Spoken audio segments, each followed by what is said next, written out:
Good morning students, today I will teach you your 11th chapter जब cinema ने बोलना सीखा। ये एक कहानी है जिसके लेखक कौन है?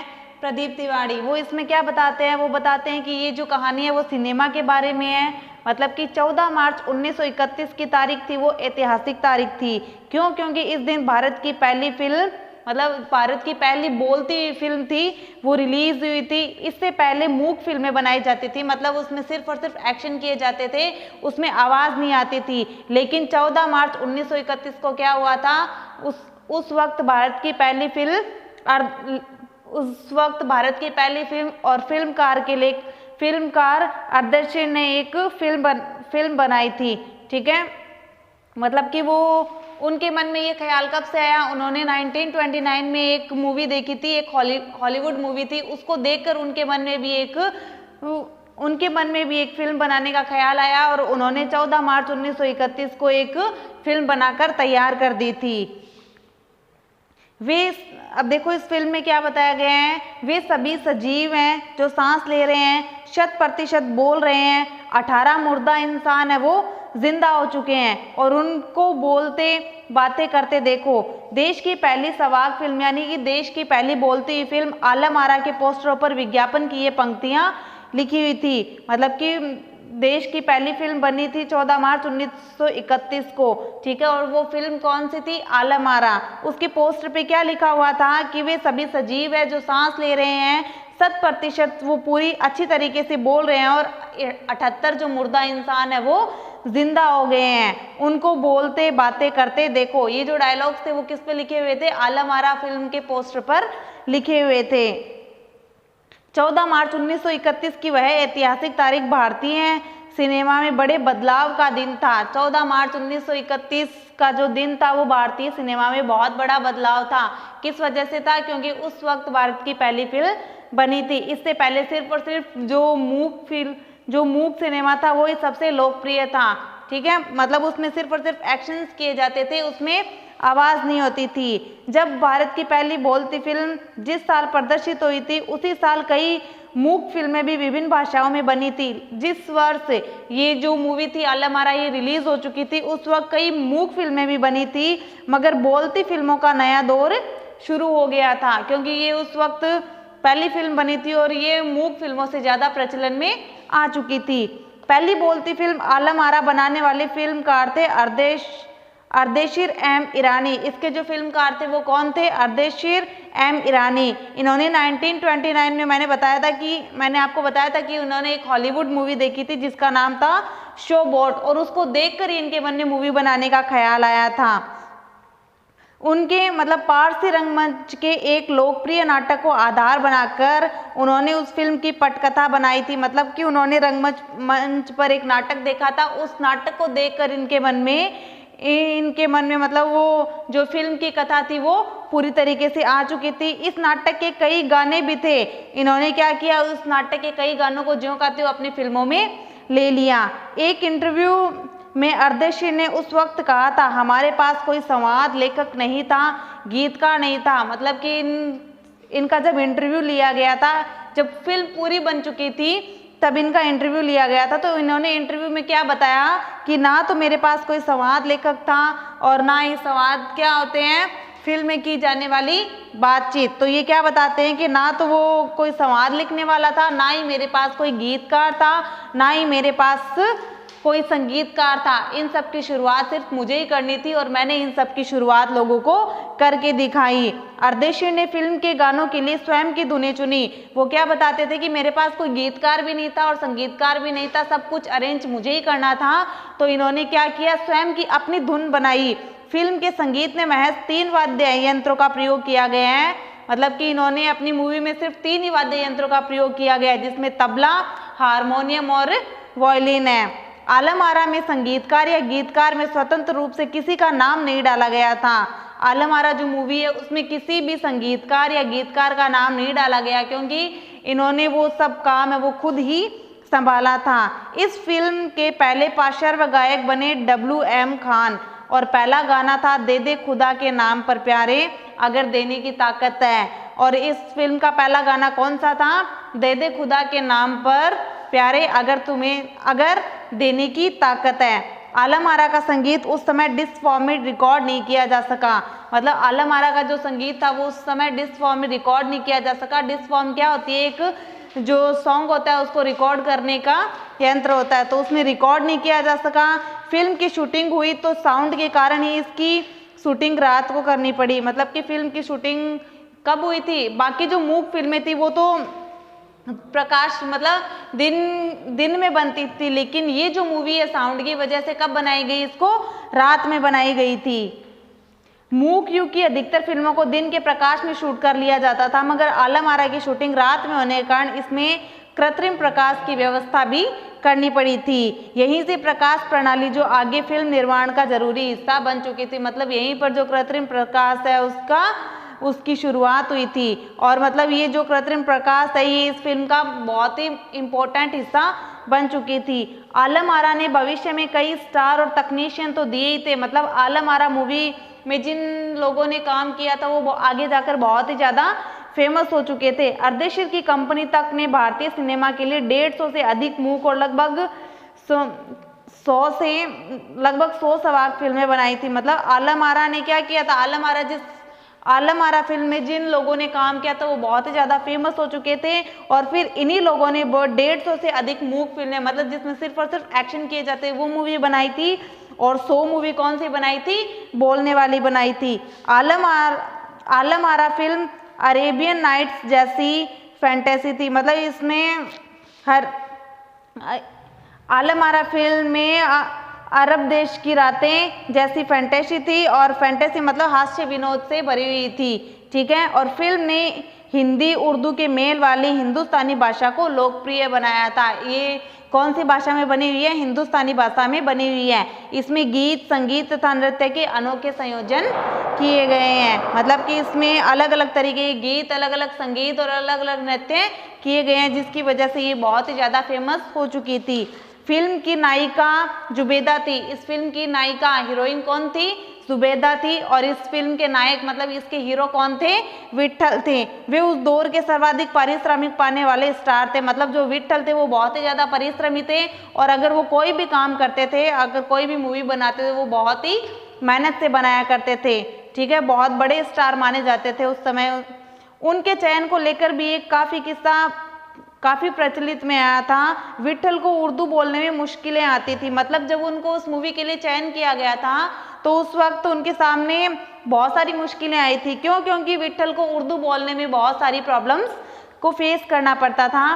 पहले उनका बतौर नायक चयन किया गया था, मगर इसी कमी के कारण उन्हें हटाकर उनकी जगह महबूब को नायक बना दिया गया था। मतलब पहले ये जो डायरेक्टर्स वगैरह थे इनको पता नहीं था कि ये जो विट्ठल है इनको उर्दू अच्छे से आती नहीं है और इनको प्रॉब्लम्स होती है, लेकिन इन्होंने क्या किया, इनका चयन कर लिया था।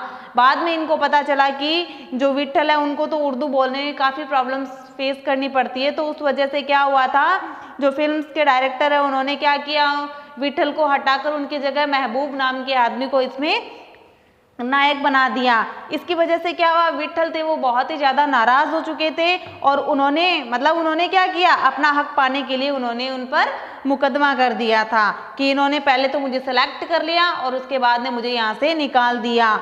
उस दौर में उनका मुकदमा मोहम्मद अली जिन्ना ने लड़ा था, जो तब के मशहूर वकील हुआ करते थे। मतलब उस वक्त के मशहूर वकील थे मोहम्मद अली जिन्ना। उन्होंने उनका मुकदमा लड़ा था और विट्ठल मुकदमा जीते और भारत की पहली बोलती फिल्म के नायक बन गए थे। मतलब कि जब उन्होंने उनका मुकदमा लड़ा तो वो जो थे वो मुकदमा जीत चुके थे और फिर वो जो भारत की पहली फिल्म थी उसके नायक बन चुके थे। उनकी कामयाबी आगे भी जारी रही। मराठी और हिंदी फिल्मों में वे लंबे समय तक नायक और स्टंटमैन के रूप में काम करते रहे थे। मतलब कि फिर उन्होंने मराठी और हिंदी मूवीज़ में भी काम किया, उनके भी नायक बने और उन्होंने उसमें स्टंटमैन के रूप में काम किया था। इसके अलावा आलम आरा में सोहराब मोदी, पृथ्वीराज कपूर, याकूब और जगदीश सेठी जैसे अभिनेता भी मौजूद रहे थे। आगे चलकर जो फिल्मोद्योग के प्रथम स्तंभ बन चुके थे। यह फिल्म 14 मार्च 1931 को मुंबई के मैजेस्टिक सिनेमा में प्रदर्शित हुई थी। मतलब ये 14 मार्च 1931 को कहाँ पर रिलीज हुई थी, मुंबई के मैजेस्टिक सिनेमा हॉल में। फिल्म 8 सप्ताह तक कंटिन्यू चलाई गई थी और कंटिन्यू 8 सप्ताह तक उस सिनेमा हॉल में काफ़ी ज़्यादा भीड़ थी, मतलब हाउसफुल हाउसफुल हो चुका था। मतलब वहाँ पर इतनी भीड़ थी कि पुलिस को भी नियंत्रण करने में काफ़ी मुश्किलें आती थी। समीक्षकों ने इसे भड़कीली फैंटेसी यानी कि तड़क भड़क वाली फिल्म का नाम दे दिया था, मगर दर्शकों के लिए यह फिल्म एक अनोखा अनुभव थी। क्यों थी एक अनोखा अनुभव? क्योंकि ये उस वक्त पहली बोलती फिल्म बनी थी। यह जो फिल्म थी ये 10,000 फुट लंबी थी और इसे 4 महीने की कड़ी मेहनत से तैयार किया गया था। सवाक फिल्म यानी बोलने वाली फिल्मों के लिए ये पौराणिक कथाओं, पारसी रंगमंच के नाटकों, अरबी प्रेम कथाओं के विषय के रूप में चुना गया था। इनके अलावा कई सामाजिक विषयों वाली फिल्में भी बन चुकी थी। मतलब कि ये जो बोलने वाली फिल्म थी इनके लिए पौराणिक कथाएं, पारसी रंगमंच के नाटक और अरबी प्रेम कथाओं के विषय के रूप में भी इसे चुना गया था। मतलब कि फिल्म तो बन चुकी थी, बाद में बोलने वाले नाटक और जो कथाएं वगैरह होती है वो भी रिलीज कर दिए गए थे। और इसके अलावा कई जो सामाजिक विषयों पर फिल्म थी वो भी बनाई गई थी। एक ही फिल्म थी खुदा की शान, इसमें एक किरदार महात्मा गांधी के जैसा था। मतलब बाद में एक मूवी बनाई थी जिसका नाम था खुदा की शान और इसमें एक आदमी ने रोल किया था जो किसके जैसा दिख रहा था? महात्मा गांधी के जैसा दिख रहा था। मतलब उन्होंने महात्मा गांधी का किरदार उसमें निभाया था। इसके कारण बोलने वाली फिल्मों पर यानी सवाक सिनेमा को ब्रिटिश प्रशासकों की तीखी नज़र का सामना करना पड़ा।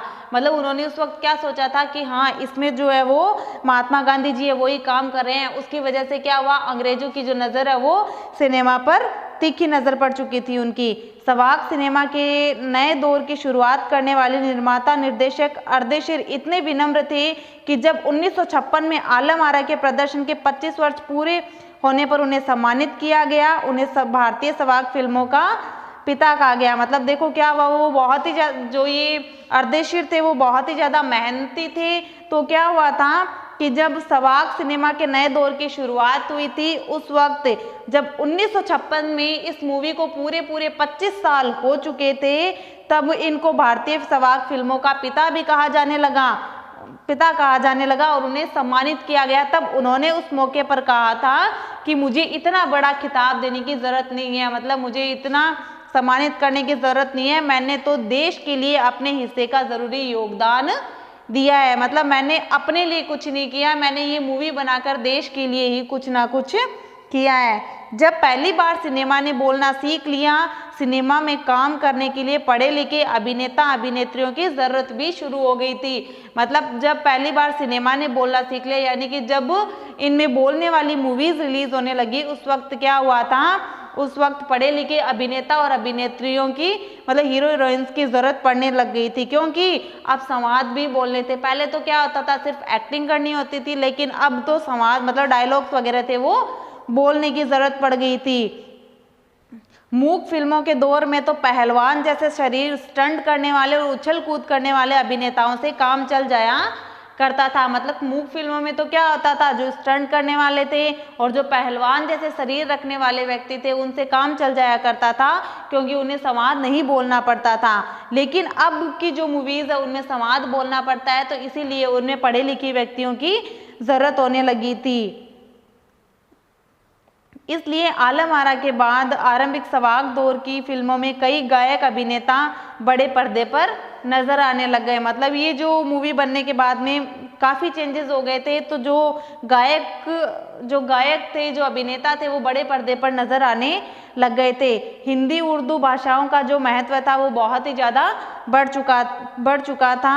सिनेमा में देह और तकनीक की भाषा की जगह जन प्रचलित बोलचाल की भाषाओं का दाखिला हुआ। यानी कि पहले सिर्फ और सिर्फ एक्टिंग की जाती थी, अलग अलग तरीके से लोगों को समझाया जाता था, लेकिन बाद में बोलचाल की भाषाओं का दाखिला हो गया। यानी कि बाद में लोगों आपस में बातचीत करने का तरीका उसमें दिखाया गया, ठीक है। और सिनेमा ज़्यादा देसी हो चुका था, एक तरह की नई आज़ादी मिल चुकी थी किसको, सिनेमा को, ठीक है। और जिससे आगे चलकर हमारे दैनिक और सार्वजनिक जीवन का प्रतिबिंब फिल्मों में बेहतर होकर उभरने लगा। मतलब कि इसमें क्या हुआ था, ये जो सिनेमा था उसमें एक बहुत ही ज़्यादा मतलब उनको आज़ादी मिल चुकी थी, और जिससे आगे चलकर उन लोगों के सामने क्या हुआ था, दैनिक और सार्वजनिक जीवन का प्रतिबिंब बन चुका था। मतलब लोगों का रहन सहन का तरीका वो सब कुछ था वो चेंज होने लग गया था।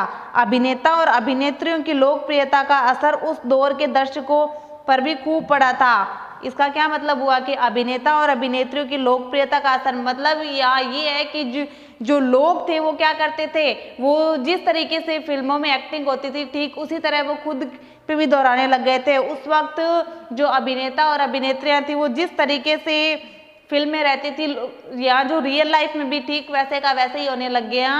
उस वक्त माधुरी नाम की फिल्म में नायिका सुलोचना की हेयर स्टाइल उस दौर में औरतों की लोकप्रिय हो चुकी थी। मतलब कि एक माधुरी नाम की मूवी बनी थी, उसमें जो नायिका थी सुलोचना, उस जैसे जैसे उसने अपनी मूवी में हेयर स्टाइल की थी ठीक वैसे वैसे ही क्या होने लग गया, जो रियल लाइफ में जो औरतें थी वो भी ठीक वैसे की वैसी हेयर स्टाइल करने लगी। मतलब वो औरतों की लोकप्रिय, उस वक्त औरतों की जो हेयर स्टाइल थी वो सबसे ज़्यादा फेमस होने लग गई थी। औरतों ने क्या किया, अपनी केस सजा उसी तरीके से तैयार करना शुरू कर दिया। जैसे जैसे मूवीज़ में हेयर स्टाइल बनती गई ठीक औरतें भी वैसे वैसे ही हेयर स्टाइल बनाती गई। अर्देशीर ईरानी की फिल्मों में भारतीयों के अलावा ईरानी कलाकारों ने भी अभिनय किया था। मतलब कि जो अर्देशीर ने मूवीज़ बनाई थी उसमें भारतीय जो अभिनेता थे उनके अलावा जो ईरान के अभिनेता थे उन्होंने भी इसमें भाग लिया। और स्वयं आलम आरा भारत के अलावा श्रीलंका,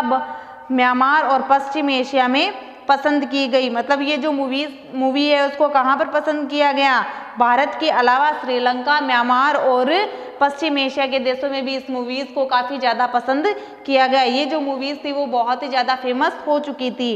भारतीय सिनेमा के जनक फाल्के को संवाद सिनेमा के जनक अर्देशीर ईरानी की उपलब्धि को अपनाना ही था, क्योंकि वहाँ से सिनेमा का एक नया युग शुरू हुआ था। मतलब जो सिनेमा के जो लोग थे उन्होंने इनको, जो ये अर्देशीर है, इनको बहुत ही ज़्यादा सम्मान दिया था, इनको एक्सेप्ट कर लिया था, क्योंकि इन्हीं की वजह से क्या हुआ था, सिनेमा का एक नया युग था वो शुरू हो चुका था। उस समय एक नए युग की शुरुआत हो चुकी थी और जो वहाँ से लेकर अब तक कंटिन्यू चलती आ रही है। Is that clear? Your chapter is complete. Now note down your homework.